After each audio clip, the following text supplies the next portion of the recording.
Members of the company, this is your Places call. Places, please. Places for the top of the podcast. Places, please. Get ready for a behind-the-scenes look at the glitz and not-so-glam of Broadway, education, and everyday life with Uncommon Sense. Join hosts Christopher Smith and Sharna Lopez as they bring you the best stories and shenanigans that seemingly prove how elusive common sense can really be. So take a little time for yourself to hang out with the dynamic duo Charnopher. And no leaving early, because you might just miss that 11 o'clock number. Stand by music. Music, go. Uncommon sense, the 11 o'clock number.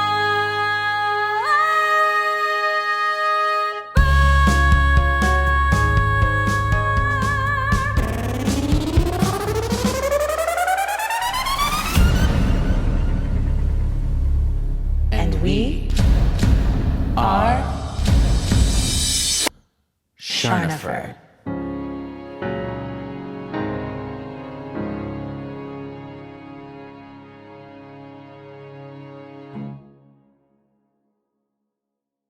Hi, Charno fans. Hi, Charno fans. And if you can't see us, I'm going to tell you that we're matching. We are matching. Ooh, my top button's undone. Hello. Christopher and I, we're in a little bit of a cream collared situation today, and we're looking very cute, might I say. We're always looking cute, though. Who we're kidding. Thanks, Christopher. All right. All right. Are we ready for this? Are we ready for this episode? I'm ready. Are you ready?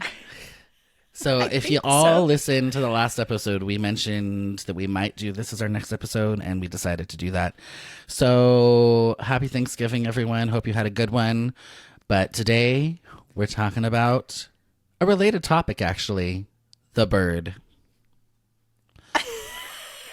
Just general. I love that. I'm just titling it The Bird.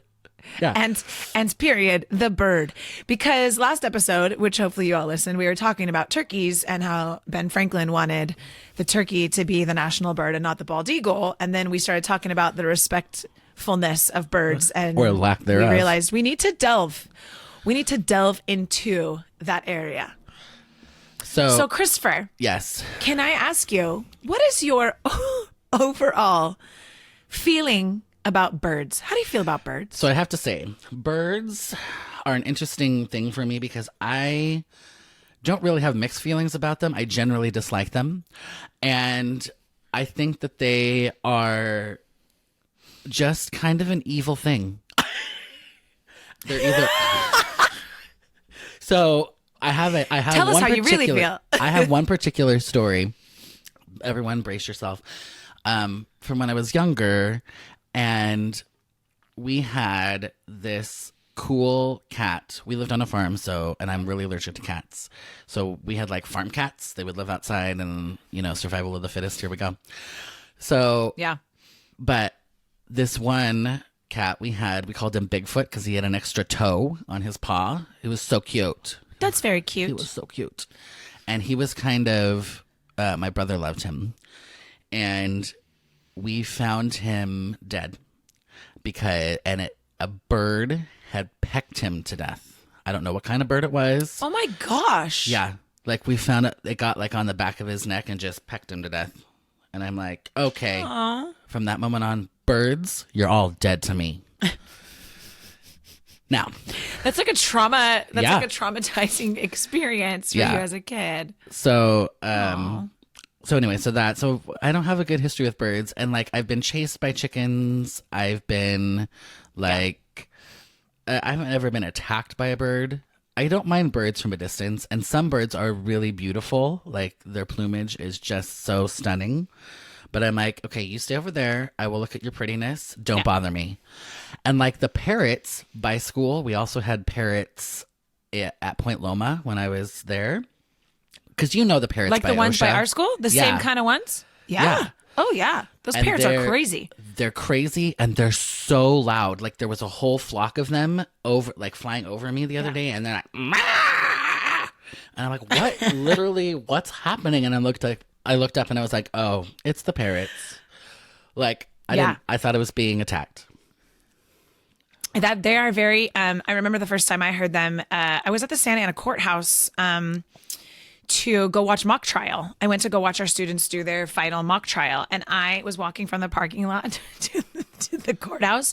I thought that they were coming down to eat me. Like the noise, and I was on the phone with somebody, and I remember they're like, "What's happening? What's happening?" Because they fly in that flock and they make that noise. It's very, very disturbing. It is. Hui. Yes. I generally have the same consensus as you, Christopher. Okay. I feel that I think birds are beautiful. Many of them are very beautiful. I actually love those. I don't even know the name of them. I want to call them an egret, but I don't think that's right. The tall white ones that go along the riverbed. I don't know if you have those out by you, but we see those often. They're so beautiful. Yeah. I love the zoo. The local zoo by us has a bald eagle, and I used to take the kids a lot when they were younger, and I would love watching him in his enclosure, flying around, and amazing. Mm-hmm. I cannot understand why people have birds as pets, because I have about 3 different stories about birds as pets that I just am like, I don't get it. Geese. Let's just talk about geese. Christopher, I don't know if you remember during the pandemic when we met at the park by my house. Katy Perry. Do you remember? Yeah. Katy Perry page now. So there's a park by our house that has about 1,000 geese. But no joke. Like they're everywhere. Huge, and it's a beautiful park. Yeah, the park is gorgeous. And the geese are fun. I mean, live your life, geese. I don't want to hate on geese, but also don't come up in my business, friends. Like, you stay in your area. They are not aggressive, but they're intrusive. Like, they're like, I'm just gonna have a snack in my hand, and they'll come and just like, bloop. Yeah. And even I jog in that park a lot. And one time Kristen and I were jogging with each other, and the geese were blocking the way. And like, Kristen was like, nope, stay there, geese, because they will just like come right up to you and like they want to bite on your pants or bite on your whatever. But the time we were there, our friend Katy Perry Page, she about lost her mind with the geese. She had to keep moving her chair. Remember? Yeah. She's like, we got to move the chair. The geese are coming. Like, and they're just, I also think it's, you don't know what they're going to do. Right. So like, I don't know. I guess maybe if you become a lot more familiar with birds and you understand them better, that like people, one of Ruby's friends, they have a giant parrot as a pet. Yeah. It's huge. The mom wears it on her shoulder. Like, she walks around. She comes to school pickup with the thing on her shoulder. Does she also wear an eye patch? No. But she like pets it. She feeds it little like I guess maybe I just don't have that connection with like a bird as that sort of like lovey animal. They also have a little parakeet that they let fly all over their house. What? No. I go in there and I'm like, this is a nightmare. This is a scene from a scary movie. The birds. There's a bird just flying free through your home. And I'm like, oh, Malanta. Now, they can get it to come to them and they can get it to go back into its cage. But like, what? And also they have to cover everything because the bird just poops. Like, if it's flying, you have to like what? Well, Alfred Hitchcock clearly also felt the same as us about birds, making an entire horror movie about them. The Birds. Yeah. I remember my mom showing me that movie when I was younger, and I was like, oh my gosh, I want to like birds, but now I really don't like them. They're scary. They are. The funny thing is that movie didn't really affect me. I was like, okay. I didn't find it that scary. Even when I was little. I think it's a good premise. I'm going to tell you one particular story where a bird actually really scared me. You had your story with Bigfoot, your sweet baby cat. Yeah. I house sat. I was in college, and I house sat. I can't even remember who I was house sitting for. It was a beautiful home. I think it must have been somebody, one of my, not clients, one of the customers at Starbucks where I worked, I think. A customer. And they're like, we're going out of town. A customer. Can you house it for me? I'm like, yeah, I'm in college. Yes, please. So they're like, we have a large, is it a cockatoo? What's cockatiel? The big white one? I want to say a cockatiel. I don't know. It's that big white one whose claw is the size of my hand. Great. Love that. Yeah. So his cage, they're like, he's really easy to take care of. Just leave him in his cage. His cage is like this, as tall as a door. Like, it's like a huge enclosure, right? And then, like, and he'll talk to you, and he'll, like, he'll make noises or whatever. And then you just feed him in this little thing. And then at night you cover up, you have to cover them with a sheet so they know that it's nighttime, right? Because they're loud. Like, They're so you think loud. dogs barking or like they're so loud. So the first day I remember being fine. And then the second day he was like, he was like a human in there. He was like rattling his cage. He was pissed. And I think because like his family had left, right? So I remember calling the family being like, he seems really agitated. Like, I don't know. I don't know birds. And she says, now in hindsight, what was I thinking and why did I follow this lady's directions? Maybe because I was in college and house sitting. I should have just been like, absolutely not. She's like, you know what? He's used to being able to be out and about. So like maybe you should just you did let not him do out it. for a You little didn't bit. do it. Oh no. I did. And now that I'm telling this story again right now, I'm like, what an idiot. Why? Like, what was I thinking? So I wish like we had phones back then like we do now, because I would have filmed the whole thing and I would have been famous. So I come over and I see him like looking at me, and I can tell he's like, I'm ready to get out of here, So I open the thing. He doesn't even fly out. He hops down off his branch and he just walks out of the cage on the ground, and he's walking around on the ground like a dog, like a human. He's just walking around, and I'm like, okay. And so the lady had told me to get him back into his cage, you get one of his little treat things and he'll just come right back over in there, So at first it's kind of chill, right? He's walking around, he's excited to be free, but I will not take an eye off of him. And so I recall so clearly, I'm sitting, they had like bar chairs, right, in their kitchen, like island chairs that are taller. Yeah. So I'm sitting on it, and I must have been doing my homework or something. I was like at it. This bird proceeds to climb up the side of my bar. So, like with his talons up the side of the chair. I had to jump on the island. I was like, get on my chair, get on my chair. Oh my gosh, he was coming for me. Now, he might have just wanted to sit on my shoulder. I do not know. Please do not climb my chair. Please remain 6 feet from me. I don't need you. Social distancing. Oh, Social distancing. Malanta. Yes. So I remember I'm on the island. I'm like, I got to get his treat. I got to get him out. Why? Why did I let that bird out of his cage? He did now, whatever the bird's name was. I have blocked it from my memory. He did go right back in his cage when I got his little thing and put it in there. But good. Never, if now, like, I'm like, do you have a bird? Hard pass. I can't. Chickens are different. Outdoor birds. Aunt Kim has chickens, and I have grown to be somewhat comfortable around chickens. Now, Jerry, he grew up going to his family's like farm in Mexico. My husband will just pick a chicken up. He'll just be like, what up, chickens? Even my sister-in-law, one time at Aunt Kim's, we were house sitting, and I come out and she's like trying to herd them into their chicken house. And she's like, she's like making all these noises. I'm like, what? Are you the chicken whisperer? What are you doing, man?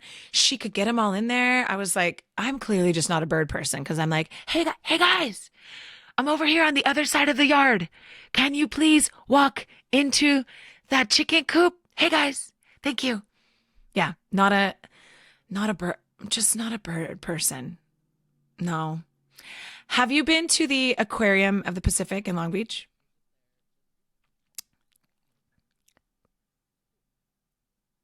Did you go into the bird encounter thing in there where they land on you?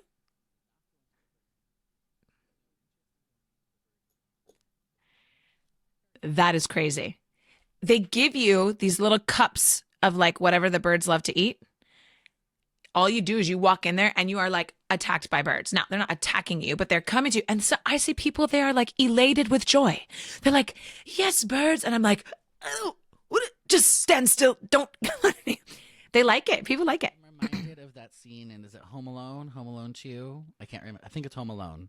Oh, with the pigeons. With the pigeons and the like what we think is the crazy homeless lady, like just standing there with all the pigeons on her. I was like, no. It's Home Alone 2. No.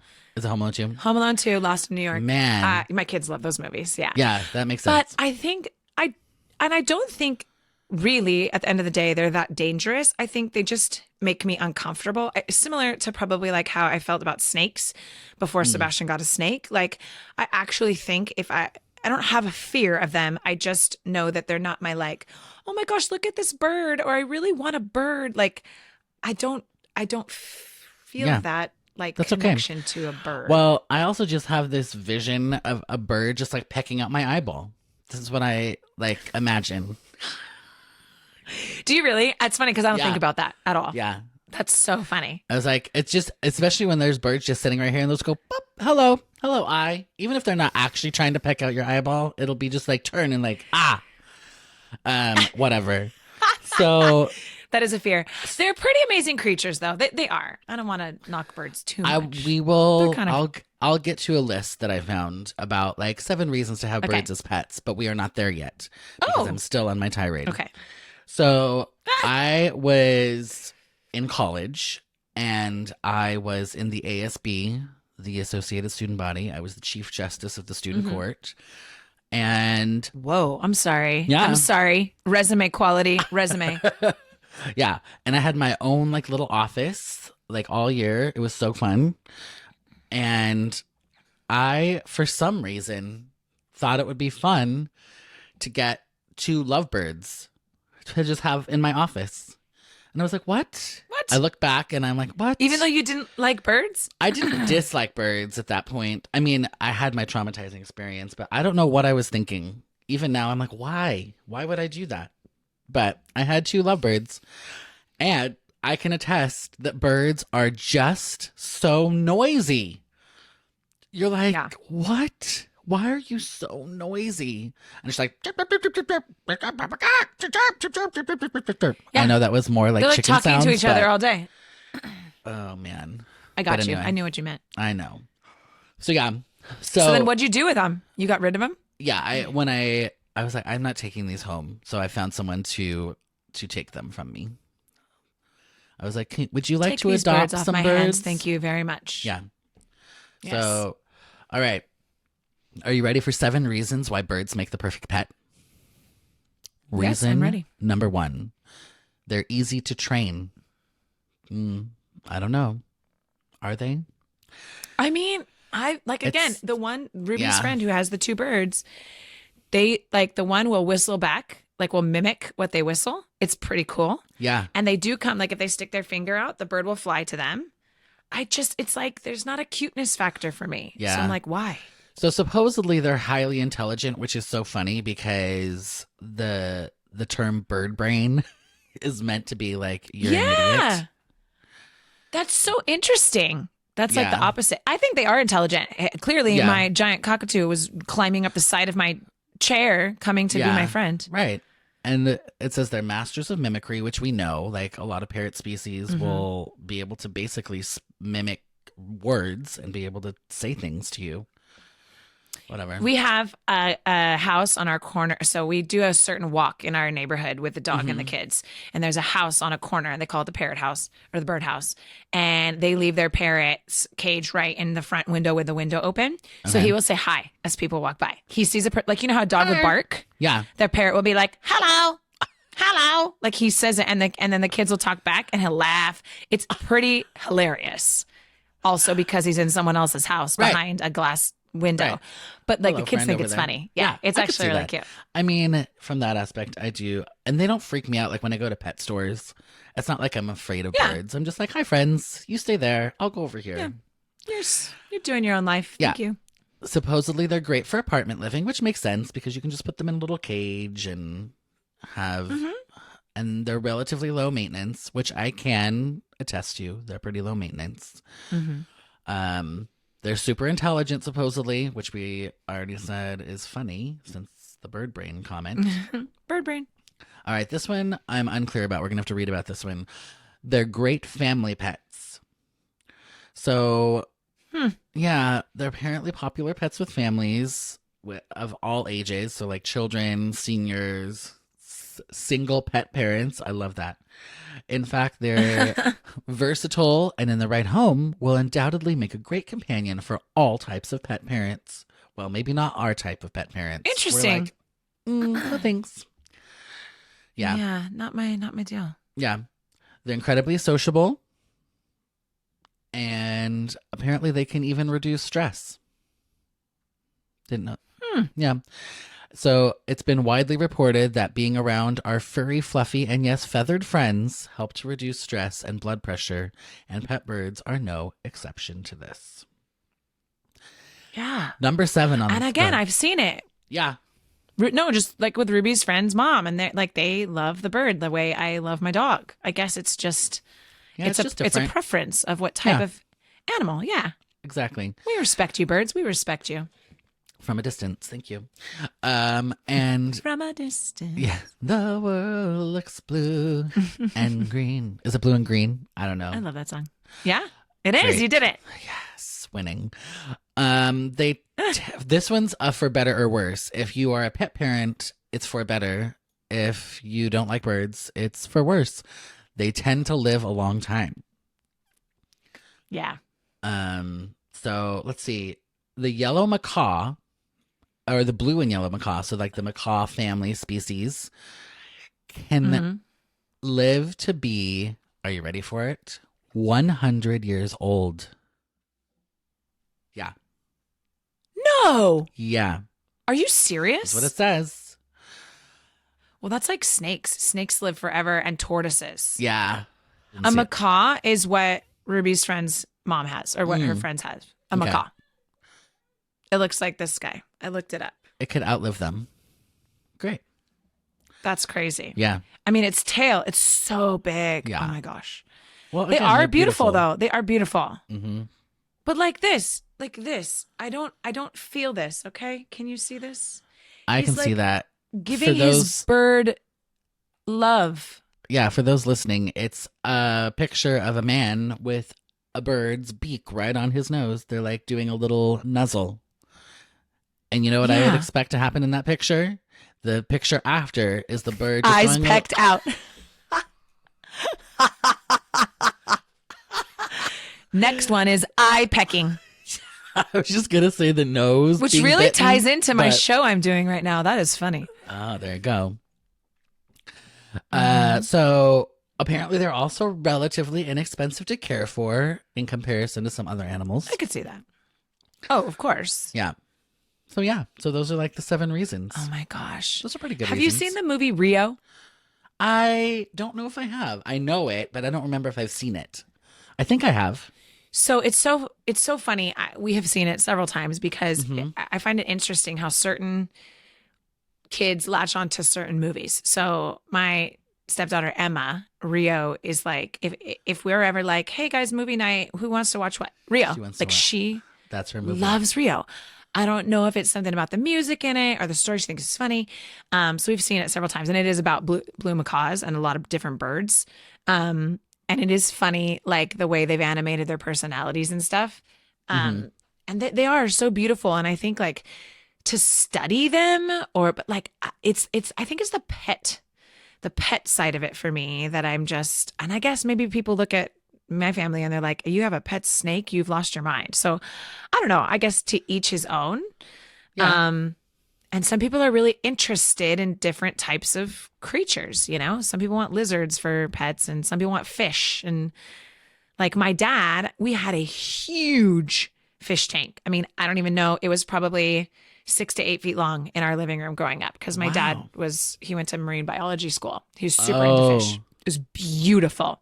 Fish are cool, but it's the same kind of thing where it's like, it was almost like artistry, like being able to see it. You can't interact with a fish. You're not like, hey, fishy, what? But like the artistry of it. But the work, man, my dad would have to take the lionfish out in a thing because you can't touch it and then clean it and this and all the water. And like it was a passion, you know? So I think it's like, if you have a passion for birds and you think they're interesting and unique, then, you know, like my friend Kristen, she literally has a chicken tattoo. She loves her chickens. There are just some people that it's like, that's their thing. I don't know. They How have love I not it. noticed that before? You've never seen, okay, so where I have my tattoo on my forearm, she has chicken feet. You've never I don't seen think it? I've ever noticed that. Actually, it's really cute. And by the way, her chicken coop is like nicer than some people's apartments. Her I've seen husband it. and she and some of their friends, because it's crazy. Yeah. And it's really cool. And she loves her chickens. She loves getting the eggs. She loves even cleaning the coop. I know she probably doesn't love it, but it's like it's a thing for her. She loves her chickens. So I don't know. There you go. I love that it makes people unique. They love their macaw or their chickens or whatnot. I'll take the eggs. I'll eat the eggs, but I will look at your chicken, and I'm not scared, but I'm not going to pick it up. I'm not going to like. Not gonna snuggle We did with a it? photo shoot with Ruby. Yeah, I'm not snuggling the chicken. We did a photo shoot with Ruby when Aunt Kim first got her chickens, and they were not chicks, but they weren't full grown yet. And Ruby she had one on her head. She had them on her shoulder. She was holding them all. Like she loved it. Loved it. I'm going to put that on our Instagram. I know where those photos are. I can find them. Great. Have you ever had a bird stuck in your house? No. Oh, I know we had one stuck in the DMS at school one time. Oh yeah. You know what? I remember that day actually in school, and they had to come get it out. We've had, so not at our house, but at Aunt Kim's house, 2 very specific times. One time we were house sitting for her, and so we had to get it out. She has enormously high ceilings. So I was like, this bird is living. And then actually I started to feel bad for the bird. I'm like, you're going to die in here, bro. Yeah. Like you got to but he would go to the window up Yes. high, and he's like trying to get out. So we're like researching, Googling. So you have to make it the only light source is the door open. Yeah. So you have to try and get all the other windows, all lights off, everything. So they go towards the light source and they fly out the door. So I learned that. I actually felt bad for that one bird, but I was not here for the one time. They got a hawk in their house. Yeah. We should have had Maddie, like Maddie needs to tell the story because she was there with my kids and Aunt Kim. I think Aunt Kim was on the phone. I don't even know if she was there, but he got in the house somehow. They do have hawks, at their house a lot. So like we have to watch the dogs outside and the chickens and stuff. But he had come in and he perched himself on the bottom of the banister. So like they were upstairs and he was like guarding, like you cannot come down here. And you know, Maddie with animals, she's like, she's like, it's a hawk. Like I don't remember how they got it out, but a hawk was in the house. That's Just crazy flew in. town. Wanted That's to crazy town. have a casual conversation. I know. But hey, bird lovers, we respect you. We do respect you. This is off topic, but you keep talking about house sitting. You must house sit a lot. I don't think I've ever house sat in my entire life. Really? Yeah. So now the only house we house sit is Aunt Kim's. Like if they go out of town, we are the people that house sit because we know the house, we know their animal. They have a lot of animals. Right. But yeah, it's only been her house. And then that one time in college, actually there were 2 times in college. One for another house where like I had a whole situation with their dogs that I was like, and I love dogs, but it was a mess. And then the house where they had the bird. Those are the only 2 times I've house sat. Okay. Well, you were talking about Thanksgiving and everything else. So I was like, we've talked about it a lot recently. Yeah. Oh, well. It's Aunt Kim's house because they go out of town for Thanksgiving. So then we just move our Thanksgiving over there. Oh, well, there you go. That's nice because they have a nice big area for you to have Thanksgiving then. Yeah. And I can cook in the double oven. All right. So just to recap, I do not care for birds. Sharna does not care for birds. However, if you care for birds, good for you. And also maybe somebody like, again, if it's more just like getting to know a bird, let's have a little, I don't know. I just respect you from a distance, Mr. Goose on my run. Stay over there. Well, I mean, Big Bird's lovable, maybe. I don't know. I do like Big Bird. I wasn't a big Sesame Street fan. Me neither. I didn't really ever jive with it. I feel like we sort of missed that. We were in the middle era. I think people who are a little bit older than us, Sesame Street was like their jam. The thing. Yeah. Yeah. I remember watching a little bit, but I think it was a little older. And then Sebastian, we had this one Sesame Street DVD that I could say the whole thing. It was interesting. His thing. He latched onto that. Yeah. I know. Well, there you go. Big Bird. Big Bird. All right, friends. In case you wanted to know our opinions about birds, that's right. There it was. We left it out for you. Also, we kind of tied into Thanksgiving. Yes, because we like to also cook the birds, and that's what I was going to say about the geese at the park. I'd be like, you know what, Sir Goose, I suggest you back off, or you're going to be my Christmas dinner. Thank you. Thank you, and have a nice day. Right. Oh man. There it is. All right. All right. Thanks for listening. Follow or subscribe wherever you get your podcasts so you don't miss a new episode. Like and subscribe on YouTube. Follow us on Instagram at Charnopher Official. We're also on TikTok now. And if you have any questions or want to just learn a little bit more about us, head over to uncommonpod.com and check it out. And on that note, Charnopher out. Caw-caw. I wanted to add another bird sound in it. Yeah. Caw-caw. This one didn't kill me, though, so that was good. Because you were ready for it. It wasn't I was as ready. out of left field as the last gobble gobble. Gobble, gobble. Oh, man. Oh. It was a good one. This concludes another episode of Uncommon Sense. If you're ready for more of this fresh, hilarious, and unique perspective on the world of entertainment, education, and life, be sure to subscribe right now to catch every episode. If you gasped, laughed out loud, or even snorted, share the show with your friends and aspiring entertainers because, let's be real, sharing is caring. For more Charnopher, tune in to their witty insights by checking out the website uncommonpod.com or connecting on social media. Tune in next week and get the real insider scoop on another episode of Uncommon Sense.